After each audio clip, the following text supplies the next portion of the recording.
Alhamdulillahi wa kafa. Wassalatu wassalamu ala rasulil mujtaba. Sayyidina wa habibina wa syafi'ina wa maulana Muhammadinil Mustafa wa ala alihi wa ashabihi wa dhurriyyatihi wa kulli man ittaba'al huda. Ashhadu an la ilaha illallah wahdahu la syarika lah. Wa ashhadu anna Muhammadan abduhu wa rasuluhu la nabiyya wa la rasula ba'da. Qala Allah Ta'ala fi kitabihil karim. A'udzu billahi minasy syaithanir rajim. Ya ayyuhalladzina amanu taqullaha haqqa tuqatih wa la tamutunna illa wa antum muslimun. Ma'asyiral muslimin, sidang jamaah Jumat yang dimuliakan oleh Allah Subhanahu wa taala. Kita hari ini berada di waktu yang mulia. Lalu kita berada di tempat yang mulia, juga dikumpulkan bersama orang-orang yang mulia. Ada 3 kemuliaan yang kita dapatkan di tengah wabah yang terjadi. Kita tetap memakmurkan masjid, di mana kita tahu kita berada di hari Jumat. Ketika kita banyak bersyukur dan berselawat, kita akan mendapatkan banyak manfaat. Insya Allah kita terhindar dari yang namanya mudarat, mendapat manfaat yang berlipat-lipat, sehingga kita bisa selamat di dunia dan akhirat. Lalu kemuliaan kedua, kita berada di tempat yang mulia, di masjid, di rumah Allah. Sebaik-baik tempat, sebaik-baik rumah. Tidak mungkin orang datang ke masjid ini melainkan mereka membersihkan dulu dirinya dengan wudu. Lalu kemuliaan yang ketiga, kita berkumpul bersama orang-orang yang satu visi, yang dimana kita bersama orang-orang yang mulia. Tidak semua orang hari ini mampu melangkahkan kakinya, kelihatan rasa takutnya, melainkan mereka yang tetap beriman kepada Allah Subhanahu wa taala. Kenapa? Kita tahu pasti kita rindu masjid. Kita tahu kita pasti rindu untuk beribadah kepada Allah Subhanahu wa taala secara berjamaah. Di tengah himbauan yang ada, di mana setiap Jumat cuma sekali sepekan, yang di mana kita makmurkan terus, insya Allah Allah Subhanahu wa taala menjaga kompleks perumahan ini. Bisa kita cek apakah ada yang menderita yang namanya wabah. Maka pada kesempatan ini, kalau kita sudah melihat situasi seperti ini, maka kami sebagai khatib akan membawakan sebuah khutbah yang berjudul Pesan Cinta dari Allah Subhanahu wa taala lewat corona. Ada 99 hikmah di balik wabah. Ada 99 hikmah. Tapi mohon maaf jamaah, saya tidak bisa menjelaskan 99. Maka pada kesempatan ini izinkan kami hanya menjelaskan 3 pokok besarnya. Apa saja yang ketiga itu? Mari kita simak bersama. Ma'asyiral muslimin, sidang jamaah Jumat yang dimuliakan oleh Allah Subhanahu wa taala. Yang pertama, hikmah di mana terjadinya wabah adalah di mana kita berkumpul bersama anak-anak, berkumpul bersama keluarga. Di mana kita terlalu sibuk dengan dunia, kita terlalu sibuk dengan materi, kita terlalu sibuk dengan pekerjaan, sehingga Allah Subhanahu wa taala mensterilkan bumi ini dari yang namanya polusi udara dari kendaraan-kendaraan kita. Banyak orang-orang Jakarta hari ini itu menulis status, berkomentar bahwa langit Jakarta lebih biru daripada biasanya. Apa tandanya? Bumi ini sudah terlalu sesak. Bumi ini sudah terlalu banyak polusi, sehingga mungkin Allah datangkan ini ada hikmahnya. Sehingga apa? Ini sebuah solusi sehingga kita berkumpul kembali bersama keluarga. Apalagi di dalam Islam itu dikenal ada yang namanya parenting. Parenting itu apa? Parenting itu adalah ilmu, sebuah kewajiban untuk mendidik anak-anak kita. Parenting is penting. Sebagaimana di dalam Quran, Allah Subhanahu wa taala betul-betul menegaskan, sampai-sampai ditegaskan ini tentang bahayanya.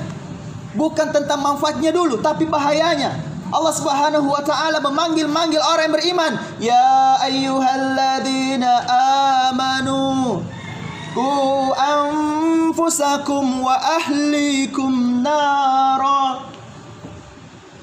Apa pesan Allah Subhanahu wa taala kepada orang-orang yang beriman? Apa? Kita diminta oleh Allah Subhanahu wa taala untuk menjaga diri kita dan keluarga kita, istri dan anak kita dari api neraka. Bayangkan Allah mendahulukan dulu tentang ancaman, baru diberikan yang namanya surga. Neraka dulu baru surganya. Artinya apa? Artinya apa? Kita ini terlalu sibuk dengan dunia sampai lupa untuk mendidik anak sendiri. Padahal anak-anak kita ini adalah titipan Allah. Anak-anak kita ini adalah titipan Allah. Lalu kita titipkan lagi di tempat penitipan anak. Coba kita renungkan. Sampai-sampai banyak anak-anak yang berkomentar. Sampai ada sebuah meme yang ada di sosial media, di mana banyak anak menyampaikan bahwa semoga wabah berlalu karena orang tuaku tak pandai mendidikku. Kenapa? Ini sebuah fenomena yang jauh lebih besar daripada fenomena wabah itu sendiri. Memperlihatkan bagaimana kualitas para orang tua yang hanya sekedar membuat anak. Cuma pengen enak, membikin anak, tetapi lupa bahwa ada yang namanya suatu tanggung jawab untuk mendidik mereka. Karena kenapa? Ancamannya Allah Subhanahu wa taala mendahulukan neraka dulu baru surga. Artinya apa? Perhatikanlah bagaimana Islam ini telah mengatur sehingga kita menjadi orang tua yang bertanggung jawab atas anak-anak kita. Apa saja itu? Bayangkan, Ali bin Abu Thalib saja berkata, didiklah anakmu sesuai dengan zamannya. Kita kali ini itu kayak ketinggalan zaman pada saat mendidik anak.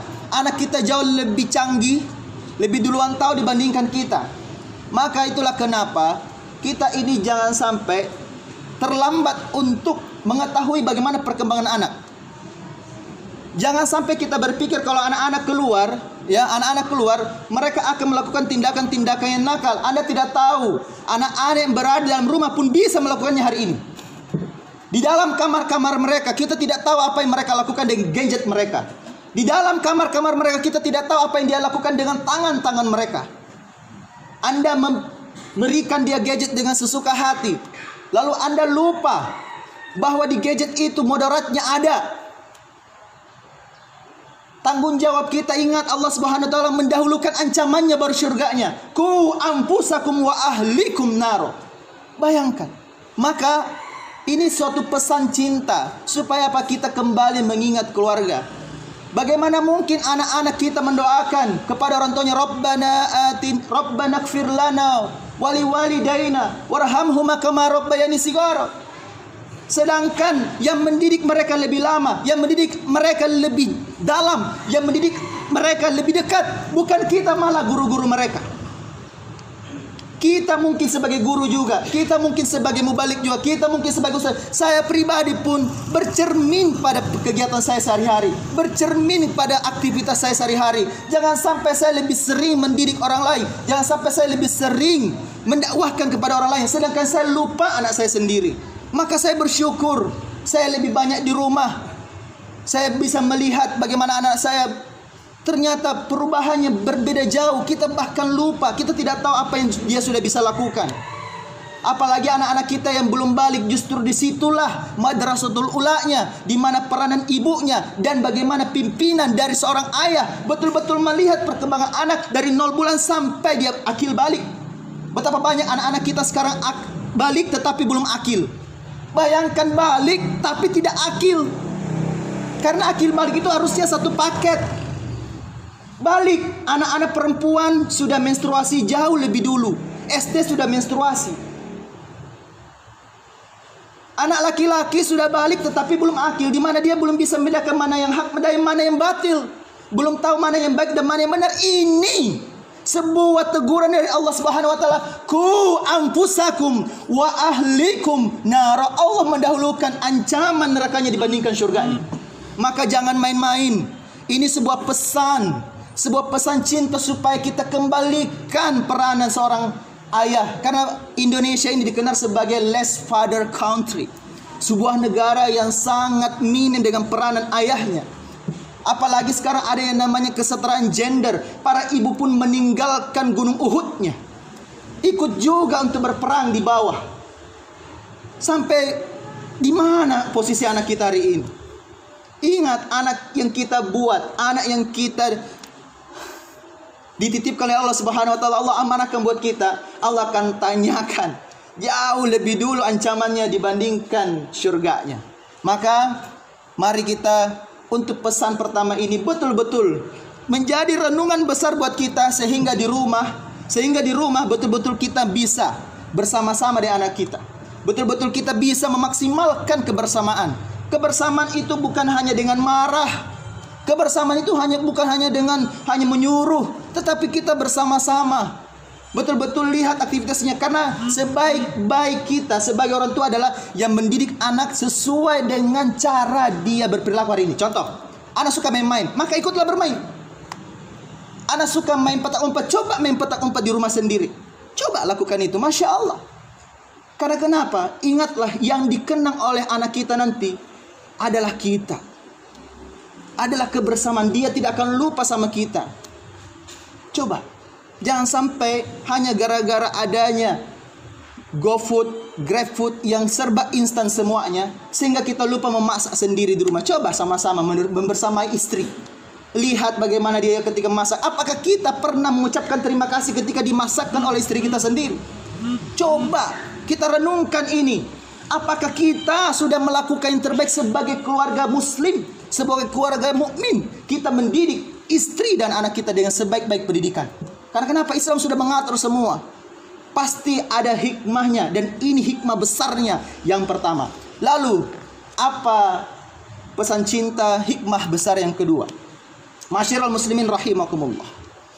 Pesan cinta Allah yang kedua akibat dari wabah ini, yang pertama adalah kita mengamalkan iman kita lagi.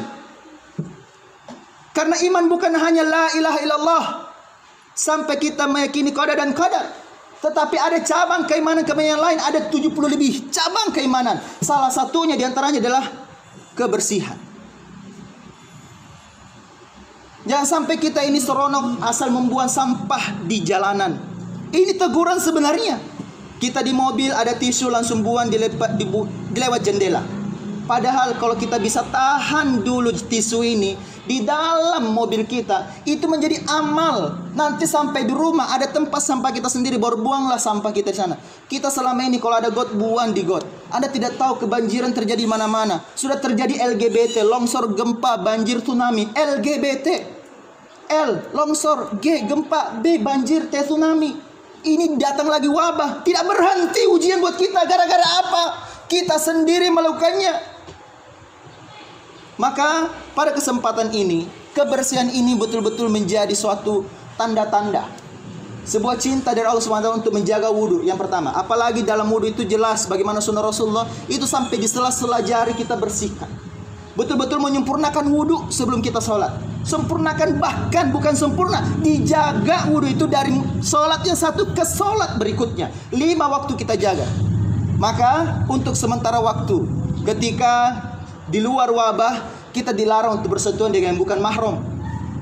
Nah, saat ini bagaimana dengan orang yang sesama jenis? Kita sesama laki-laki pada kesempatan ini, ya. Apa hukumnya? Hukumnya jabat tangan adalah sunnah. Tapi kalau ternyata ada mudarat, maka lebih baik dihindari. Jadi mohon maaf, mending untuk saat ini kita tidak berjabat tangan dulu. Tidak masalah, kan sunnah, tidak wajib. Yang wajibkan siapa? Budaya yang mewajibkannya. Tetapi di dalam Islam tidak ada kewajiban itu. Apalagi jelas-jelas bukan from animal to human, tapi ini from human to human, virus corona tersebut. Maka kita hindari aja. Tapi dengan begini tidak masalah. Yang penting apa? Kita sudah berniat untuk silaturahim. Terbukti kita masih bisa kumpul pada kesempatan ini. Jangan ditambah rancu lagi. Maka bagi kita yang sedang sakit, yang ada gejala demam, flu, terus ada batuk, sesak, maka pakailah masker ke masjid. Kalau memang betul-betul parah, mending jangan ke masjid, karena ada uzur Anda untuk tidak ke masjid. Buat yang masih sehat, ya, coba Anda juga memperhatikan terus kesehatan, ya. Terus jaga kesehatan kita dengan banyak minum vitamin, banyak minum madu. Karena kenapa? Insya Allah itu akan meningkatkan imun kita. Karena kenapa? Imun yang kuat itu akan mencegah corona itu menjadi fatal di dalam tubuh kita. Karena seluruh ahli virus, ya, virolog sudah menyampaikan bahwa virus corona hanya bisa mati kalau tubuh kita kuat. Maka sebagai mukmin, Allah Subhanahu wa taala mencintai mukmin yang kuat dibandingkan mukmin yang lemah. Maka kita harus kuat imannya, kuat ilmunya, kuat sehatnya, dan seluruhnya. Jangan setengah-setengah. Maka mari kita jaga kebersihan, jaga dulu untuk berinteraksi lebih lama, langsung berhadapan, langsung berbicara, bisa miring-miring sedikit tidak masalah. Karena kenapa? Insya Allah kita akan terhindar dari yang namanya from human to human akibat wabah ini. Itu pesan cinta yang kedua. Lalu pesan yang terakhir, pesan cinta dari Allah Subhanahu wa taala kepada kita semua, seluruh muslim di seluruh dunia. Sampai-sampai bagaimana Saudi Arabia pun melockdown 2 masjid yang sangat mulia. Maka ingatlah pesan cinta yang ketiga ini.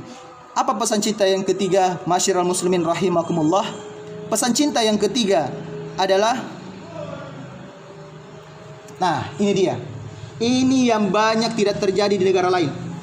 Ini yang banyak tidak terjadi di negara lain. Kita memang punya kelemahan. Negara kita punya kelemahan. Apa kelemahan negara kita? Kita berada di urutan ke-61 sebagai bangsa yang tingkat literasinya itu rendah sekali dari 62 negara.